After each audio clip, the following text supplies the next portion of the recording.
하나님 아버지, 하나님께서 우리에게 이제 이렇게 좋은 날을 허락하여 주시고 하나님 앞에 예배하기 위하여 나오게 하여 주심을 감사드립니다. 지금은 꽃샘 추위로 갑자기 추워지기는 했지만 하나님 아버지, 이 추운 날씨가 결단코 봄을 막을 수 없는 것과 같이, 우리가 따스한 봄날을 기다리는 것과 같이 또한 우리가 하나님의 은혜를 소망하며 바라보며 기다립니다. 하나님 아버지, 이 시간도 우리에게 은혜를 더하여 주시옵시고 따뜻한 봄날보다도 뜨거운 태양, 여름의 태양보다도 또한 장마철의 폭우보다도 하나님께서 더 뜨겁고 더 풍성하게 우리에게 은혜를 부어 주시옵시고 하나님의 그 크신 영광으로 덮으시고 능력을 덮으시고, 그래서 우리가 하나님 앞에 예배드리기에 합당한 심령으로 거듭나고 새로워하시는 피조물이 되게 하여 주시기를 원합니다. 이 시간도 우리의 예배를 통하여 하나님 홀로 영광 받아 주시옵시고, 우리가 이 예배를 통하여 하나님이 이곳에 임재하시는 것과 또한 우리의 삶 전체에 하나님이 우리와 함께 하시는 그 은혜를 우리가 이 시간 붙들게 하여 주시고 하나님 앞에서 살게 하시고 행하게 하시고, 우리에게 주신 사명 감당하는 일에도 우리가 하나님 앞에서 능히 잘 감당하게 하여 주시옵소서. 전능하신 하나님이 우리의 주인이심을 오늘도 고백합니다. 우리의 예배를 통하여 우리의 주인이신 하나님께서 우리를 붙드시고 보호하시고 인도하시는 손길로 하나님께서 늘 함께 하심을 믿사옵고 모든 영광 하나님께 돌려드리오며 예수 그리스도 이름으로 기도드리옵나이다. 아멘. 할렐루야. 오늘도 하나님의 은혜가 우리 모두에게 가득하시기를 주님의 이름으로 축복합니다. 오늘의 말씀은 이제 우리 삶의 중심과 방향이라는 제목으로 오늘 말씀을 선포하고자 합니다. 이스라엘 백성들이 출애굽을 했습니다. 그리고 이제 광야길을 가야 합니다. 우리 인생을 광야길이라고 이렇게 이야기합니다. 우리가 부르는 찬양 가운데 적막한 광야를 달리는 인생아, 그런 옛날에 복음송도 있었는데, 우리의 인생은 광야길과 같고 이 세상이 또한 광야길과 같습니다. 그런데 광야는 어떤 곳이냐 하면 참으로 함정이 많습니다. 그리고 쉴 곳이 없는 곳이 광야고, 뜨거운 햇볕이 내려쬐고, 그리고 온갖 독충이나 또는 독사나 이런 독한 것들이 광야에서 끊임없이 우리를 공격합니다. 이스라엘 사람들이 성지순례를 위해서 광야길을 가야 할 때가 있습니다. 광야를 건너서 이렇게 예루살렘 끝까지 가다가 보면 그 광야길에는 도적이 숨어 있기도 하고, 그리고 또한 낮에는 너무 뜨거워서 머리가 익을 정도로, 바위에 계란을 터뜨리면 계란이 익어버릴 정도로 그렇게 뜨거운 지열이 올라오는 길을 가야 합니다. 그리고 또한 밤이면 급격히 기온이 내려가서 얼어 죽을 만큼 추운 곳이 광야입니다. 그런 광야길을 이렇게 걸어서 예루살렘으로 갔다가 또한 예배를 드리고 또 그 광야길을 걸어서 자기가 살던 곳으로 가는 그런 순례객들이 참으로 많았었습니다. 우리의 인생길도 마찬가지 광야길입니다. 아무데도 안 가고 따뜻한 그런 집에 그냥 머물러 있으면 좋겠지만, 그러나 우리는 그렇게 머물러 있을 수 없습니다. 왜냐하면 우리가 머물러 있던 곳은 이스라엘 백성들이 애굽에서 종노릇하던 노예 신세였던 것과 마찬가지로 우리가 이전에 머물러 있던 곳은 죄의 종노릇하던 그런 인생이었기 때문에 그렇습니다. 그러면 종으로서, 노예로서 머물러 있는 것이 좋으냐 하면 그렇지 않습니다. 노예는 끊임없이 마귀의 그런 시달림을 받아야 합니다. 주인의 시달림을 받아야 하는데 그 주인이 마귀요 사탄입니다. 그리고 결국은 지옥까지 가게 되는 것이죠. 그래서 우리는 하나님의 구원의 은혜를 따라서 광야길을 걸어야 합니다. 사명 감당하는 길을 걸어야 하는 것이죠. 그런데 그 광야길은 만만치 않습니다. 고생스러운 길이고, 그리고 위험한 길입니다. 하나님께서 얼마든지 우리를 평안하고 그리고 안전한 길로 인도하실 수 있을 텐데, 그런데 우리를 광야길로 인도하셨습니다. 위험하기 짝이 없어 보이고 너무나 고생스러워 보이지만, 그럼에도 불구하고 그 광야길을 통해서 하나님께서는 우리를 지키시고 보호하시고 인도하시는 하나님의 전능하심과 사랑을 보여주시는 것이죠. 만약에 하나님께서 우리를 인도하시는 그 길이 그냥 형통하기만 하고 안전하고 편하기만 하다면 그러면 하나님의 구원의 손길, 은혜의 손길을 우리는 깨닫기가 너무나 어렵습니다. 위험을 만나봤어야 우리가 그 위험에서 건짐을 받았구나 하는 것을 알게 되고 절망에 부딪혀 봤어야 그 절망 가운데서도 하나님께서는 능히 우리를 구원하신다는 것을 우리가 확인할 수 있기 때문에 하나님께서 때로는 고생의 길로 고난의 길로도 인도하시고 절망적인 상황 가운데로 우리를 인도하시기도 하셨다가 그렇게 하나님께서는 우리를 끝까지 도우시고 인도하시는 하나님이시라는 견고한 믿음으로 거듭나게 하시는 것이죠. 그래서 우리는 하나님의 인도하심을 따라 그 광야길을 가는데 광야길을 가면서 우리가 붙들어야 하는 원칙이 있습니다. 이스라엘 백성들에게 하나님께서 그 원칙을 주셨는데 그것은 항상 법궤를 중심으로 온 이스라엘 백성들이 진을 치게 하시는 것입니다. 자, 그림 한번 올려주세요. 자, 이스라엘 백성들의 진영입니다.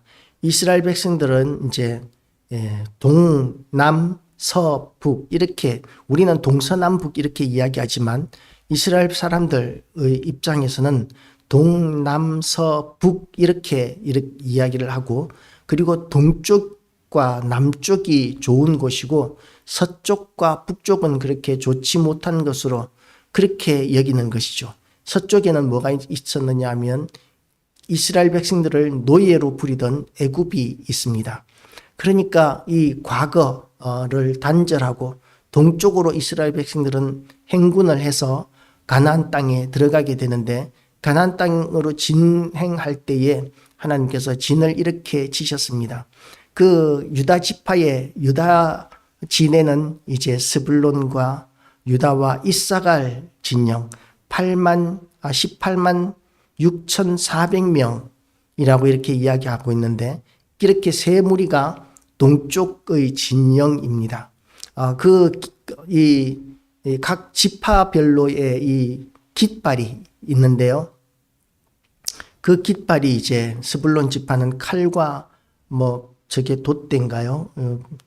그렇고 또한 유다는 사자고 이사갈 지파는 해와 달이고 이런 식으로 또 갓은 장막, 루벤 지파는 합판체, 시므온 지파는 저게 뭔지는 모르겠는데 장막인 것 같기도 하고 하여튼 이렇게 각 지파별의 지파를 상징하는 그런 깃발을 들고 이스라엘 백성들을 이끌어 나가게 되고 그 백성들은 깃발을 중심으로 자기의 지파를 찾아 나가게 되는 것이죠.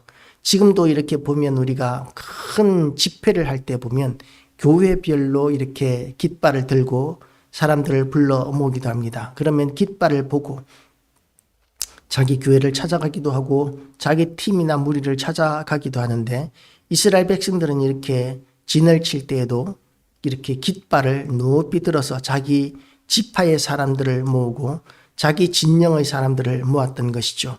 그래서 유다와 스불론과 이사갈 지파는 이렇게 모였습니다. 이렇게 동쪽을 담당하고 그리고 시므온 지파와 르우벤 지파와 갓 지파가 남쪽을 담당하고 에브라임 지파와 므낫세 지파와 베냐민 지파는 서쪽을 담당하고 그리고 북쪽은 단 진영인데 이렇게 납달리와 단과 아셀 지파가 이렇게 담당을 하게 됩니다.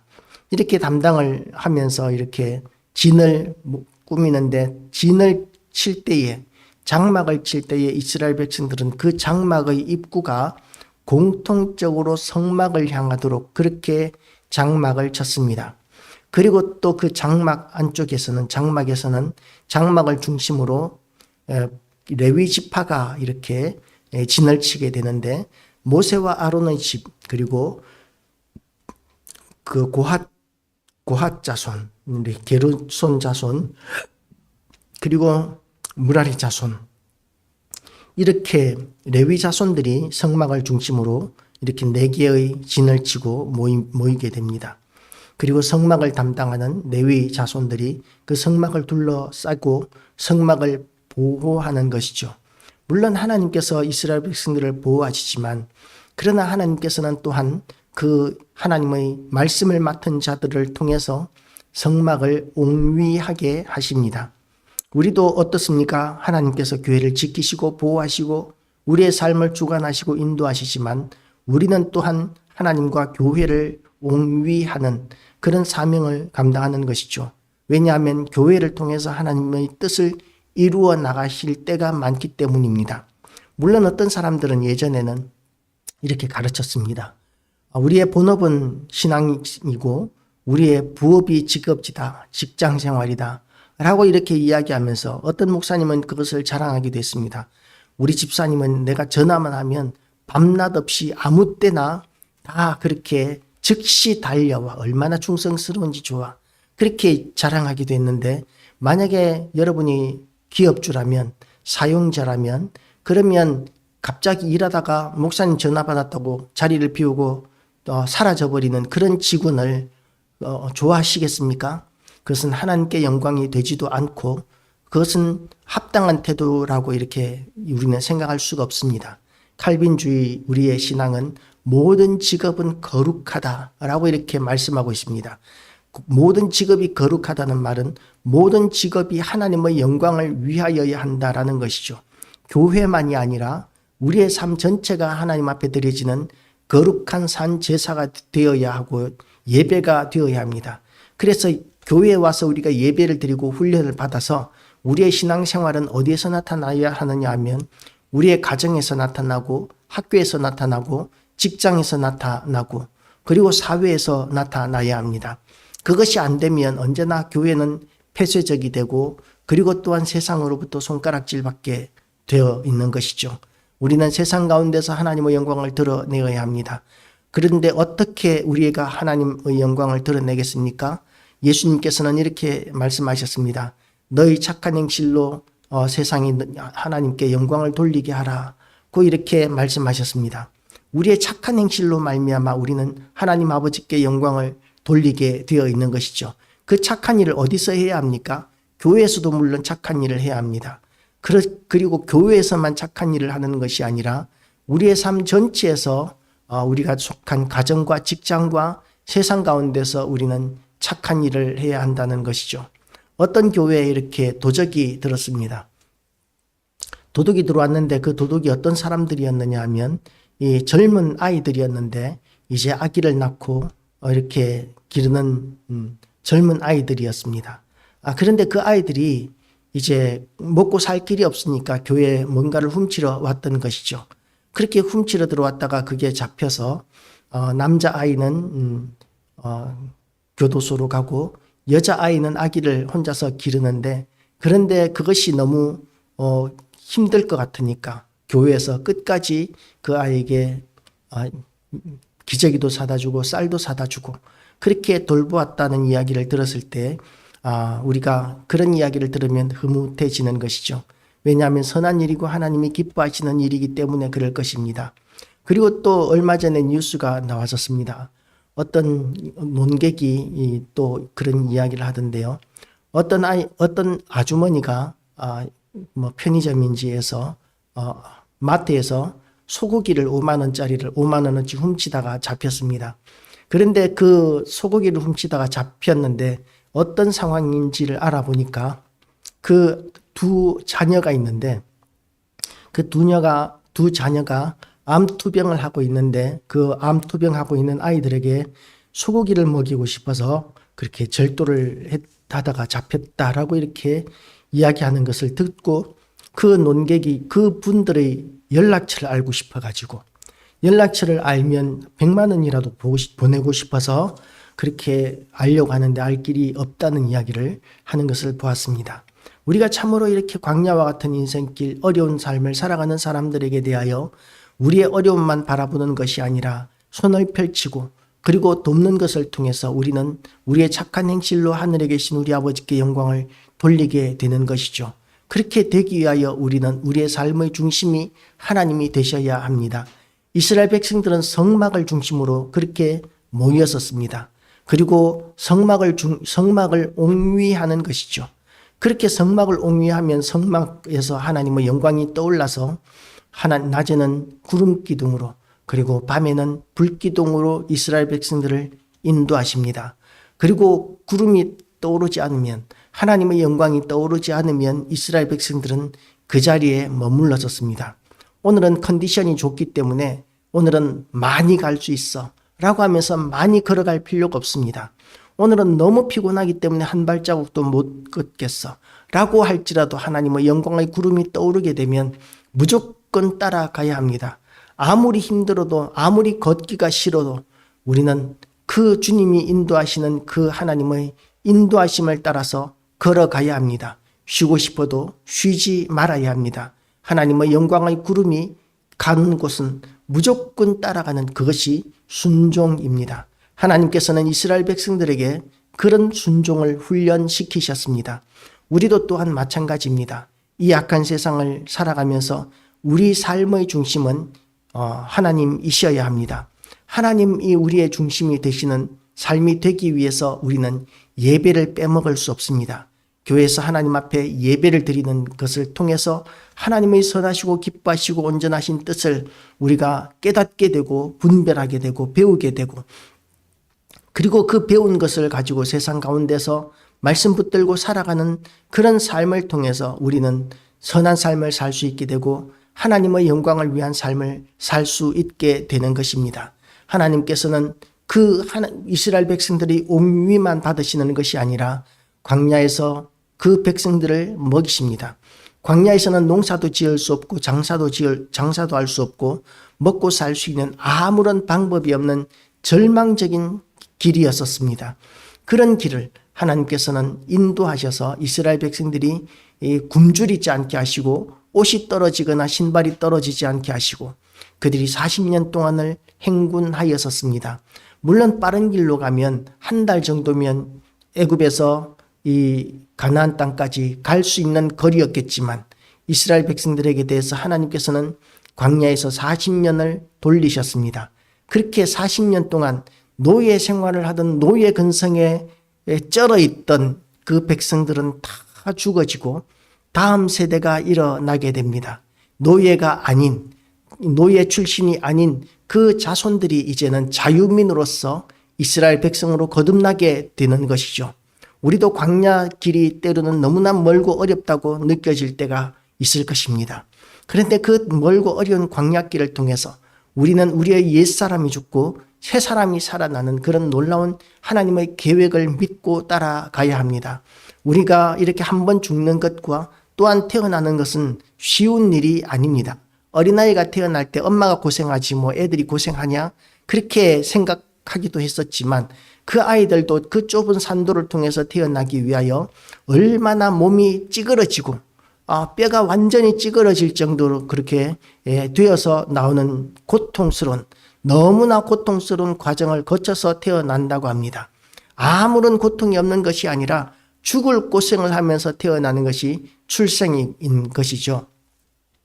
그렇게 우리의 삶은 사는 것이나 죽는 것이나 다 너무나 어렵고 고통스러운 과정을 통과해야만 합니다.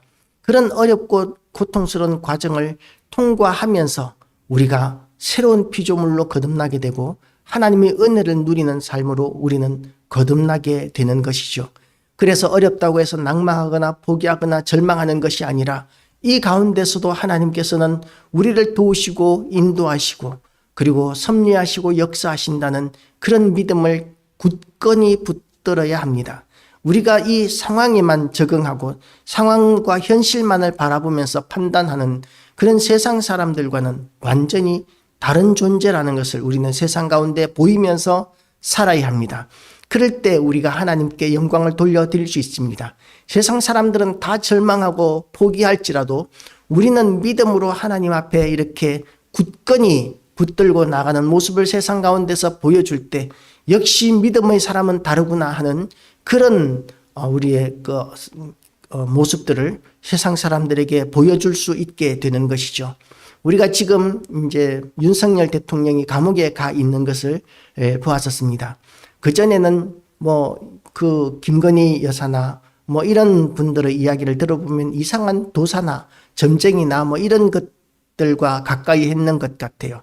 그런데 감옥에 있으면서 성경책을 굉장히 열심히 읽었다는 이야기를 들었었습니다.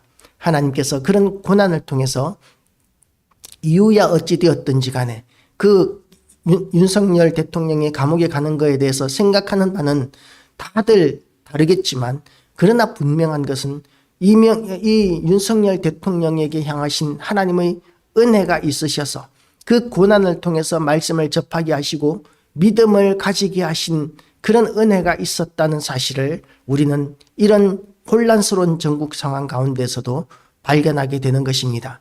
하나님께서 하시는 일은 신묘막측하십니다. 대통령의 자리에서 영광을 누리고 있을 때는 하나님의 말씀이 들어가지 않던 사람이었지만, 그러나 이제 이 고난을 겪게 되고 쫓겨나게 되고 감옥에 갇히게 되었을 때 하나님을 만나게 되었다면, 그러면 그것이 차라리 복인 것입니다. 왜냐하면 대통령을 100만 년을 하더라도 그 하나님과 상관이 없다면, 예수님을 믿지 않았다면 지옥 갈 수밖에 없었던 인생이지만, 그러나 이제 예수 그리스도를 만나게 된다면 감옥에 있었다 할지라도 그 마지막은 천국이 될 것이고 하나님의 자녀요 백성이 될 것이기 때문에 그것이 훨씬 영광스럽고 귀한 일이 되는 것입니다.